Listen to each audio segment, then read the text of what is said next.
নমস্কার বন্ধুরা, আজকে আমি আপনাদেরকে একটা ভিন্ডির রেসিপি বানিয়ে দেখাবো। এখানে আমি ভিন্ডি নিয়েছি, পেঁয়াজ, রসুন, আদা, কাঁচা লঙ্কা, আর আছে এখানে ফোড়নের জন্য মেথি, জিরে আর গোলমরিচ।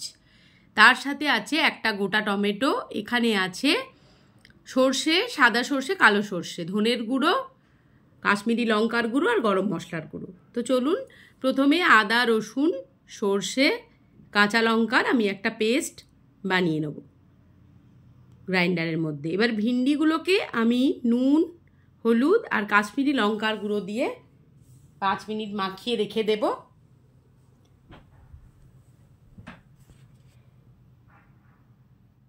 এটা কিন্তু বিহারি স্টাইলের ভিন্ডি, সর্ষে ভিন্ডি, খুব খুব সুন্দর একটা টেস্টি রেসিপি। অবশ্যই আপনারা একবার ট্রাই করবেন। ভালো করে মাখিয়ে নিলাম হাত দিয়ে। এবার 5 মিনিট মতন আমি রেখে দেবো। তারপর কড়াই বসিয়ে দিয়েছি, কড়াইয়ের মধ্যে দিয়ে দেব সর্ষের তেল। বেশ খানিকটা সর্ষের তেল দিয়ে দিলাম। তেলটা আমি একটু কড়াইয়ের গায়ে বুলিয়ে নিলাম। এবার নুন, হলুদ আর লঙ্কায় মাখিয়ে রাখা ভিন্ডিগুলো ওর মধ্যে আমি দিয়ে দিয়েছি। ভালো করে ভেজে নিচ্ছি।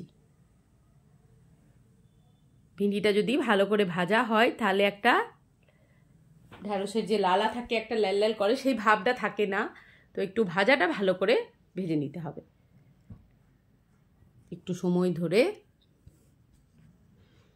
সুন্দর করে ভেজে নিলে সেই লালে ভাবটা থাকে না। এবারে হয়ে গেছে, ভিন্ডিগুলো আমি তুলে নেব।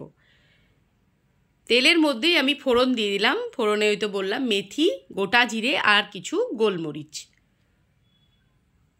ফোড়নটা এখন গরম হতে দিয়েছি। যখন ফোড়ন থেকে বেশ সুন্দর গন্ধ বেরোবে মেথি, জিরের, তখন আমি কুচিয়ে রাখা পেঁয়াজটা ওর মধ্যে দিয়ে দেবো। এখানে আমি একটা বড় সাইজের পেঁয়াজ কুচিয়ে নিয়েছি। আর ভিন্ডি এখানে 250 গ্রাম ভিন্ডি আছে। যদি 500 গ্রাম ভিন্ডি হয় তখন 2টো পেঁয়াজ দেবেন। এবার তেলের মধ্যে ভালো করে পেঁয়াজটাকে আমি কষিয়ে নেব।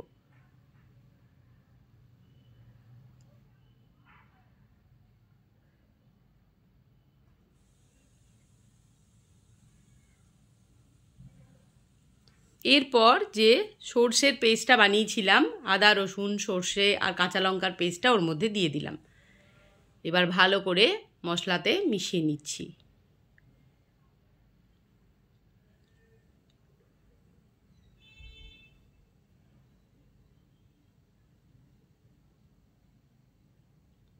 এরপর দিয়ে দেব আমি এক এক করে টমেটো,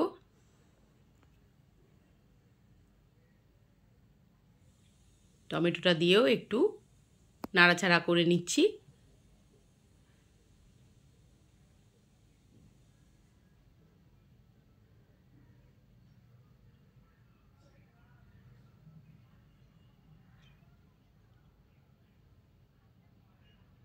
এরপর দিয়ে দিলাম নুন। তারপর দিয়ে দেব হলুদের গুঁড়ো। এরপর দেব কাশ্মীরি লঙ্কার গুঁড়ো। তারপর ধনের গুঁড়ো।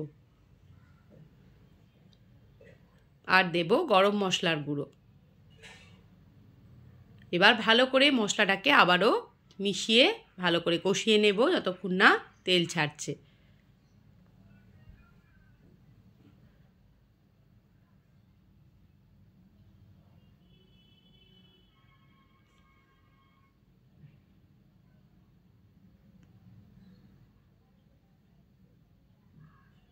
এরপর দিয়ে দিলাম অল্প পরিমাণে চিনি, স্বাদের ব্যালেন্সটা যাতে ঠিকঠাক হয়।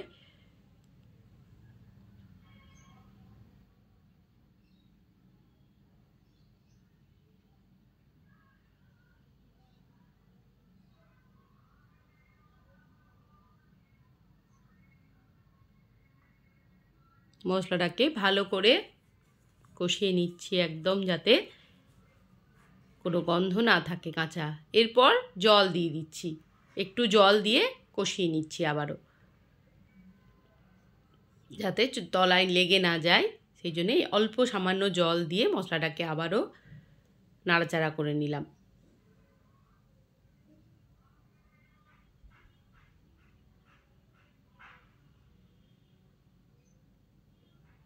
মশলাটা কিন্তু আমার প্রায় কষানো হয়ে গেছে। এবার ভেজে রাখা ভিন্ডিগুলো ওর মধ্যে আমি দিয়ে দেব।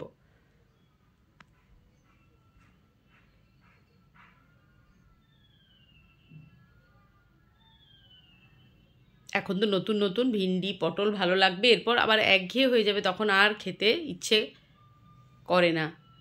এরপর জল দিয়ে দিলাম। শীতে যেমন প্রচুর সবজি, কিন্তু গরমকালে সত্যি করেই হাতে গোনা কয়েকটা সবজি দিয়েই কাজ চালাতে হয়। সেই ঝিঙে, পটল, ভিন্ডি। এবার ঢাকা বন্ধ করে দেব। ঢাকনা খুলে নিয়েছি। এবার দেখুন ভিন্ডিটা আমার তৈরি হয়ে গেছে। বন্ধুরা, ভিডিওটি যদি ভালো লাগে তাহলে অবশ্যই লাইক, কমেন্ট, শেয়ার, সাবস্ক্রাইব করে আমার পাশে থাকবেন। আর আপনাদের সুন্দর সুন্দর কমেন্ট পেয়ে আমার খুব ভালো লাগে। তাহলে তৈরি হয়ে গেল আমার বিহারি স্টাইল সর্ষে ভিন্ডি। আবারও দেখা হবে সবার সাথে পরবর্তী ভিডিওর সাথে। ততক্ষণের জন্য সবাইকে টাটা। ভালো থাকুন, সুস্থ থাকুন।